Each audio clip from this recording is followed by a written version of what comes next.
Бейиштин төрү эненин таманында деп кыргыз эли бекеринен ак элечек апаларды кастарлап барктап айтпаса керек. Себеби эне бул арулуктун, мээримдүүлүктүн, жаратмандыктын символу, үйдүн куту.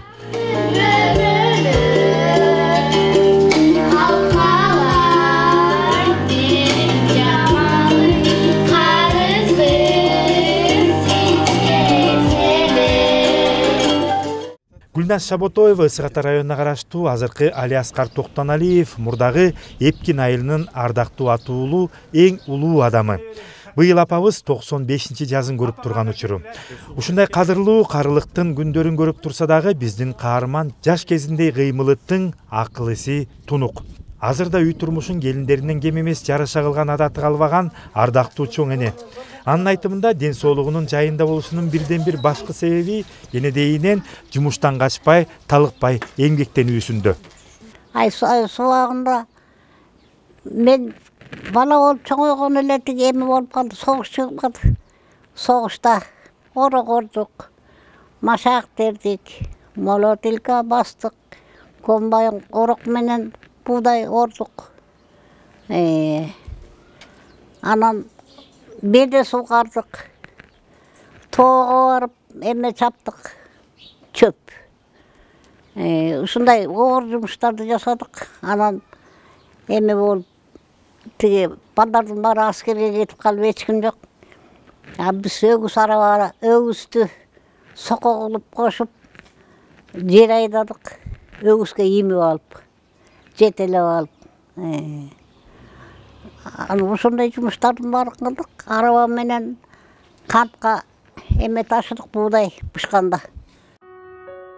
Гүлназ апа 14 жаш курагында турмуш куруп, Улуу Ата мекендеги согуштун оор күндөрүн запкысын башынан өткөргөн айылдагы адамдардын сап башында. Өмүрүндө өкмөттүн берген тапшырмасын так аткарып, эч качан иш тандап жеңилин издеген эмес. Жаштайынан бутуна өтүгүн кийип, гектарлаган учу көрүнбөгөн жерлерди сугарып, кыштын, жаздын ызгаар, суук шамалынан качпай, сакмалчы болуп эмгектенген. Кара жумуштан качпаган апа адал ак иш үчүн бир нече жолу медаль, ардак грамоталар менен сыйланган. 41-чи согуш башталгандан кийин 44-жылы мен турмушка чыктым. Чалымда ошондой бала болчу. Картаң кемпир болчу кайненем. Абдан картаң. Анан ошо мени мындай жумушту жакшы кылчумун да, кара жумушту.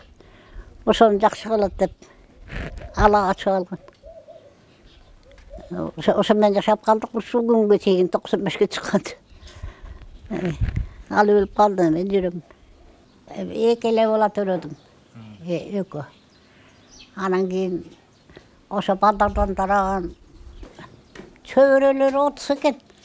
Анан неберелер 12, 11. Ошондой санадым мен түндө, эмнеге санадым билбейм. Гүлназ апа жолдош экөө 2 уул тарбиялап чоңойтушкан. Алардан тараган уул кыздардан азыр очор бачар болуп, өзүнчө тукум тарап, эненин кубанычына чек жок. Бирок жакшы менен жаман жанаша жүрөт демекчи, биздин каармандын жүрөгүндө кеткис кара так бар. Себеби дүйнөгө кыргыздын атагын алыска даңазлап, желегин желбиреткен спорт чебери Руслан Шаботоев Гүлназ апабыздын небереси болгон. Анын спорттогу чоң жетишкендиктеринин башатында ушул апабыз турган. Кайгыга моюн сунбай, белин бекем бууп, бүгүн өз жашоосун уланткан чоң апа азырда чөбөрөлөрүн багып, келиндерге кол кабыш кылып келет. Аябай жакшы кайнене. Мындай кайнене жок болуш керек. Ушу кайненемдин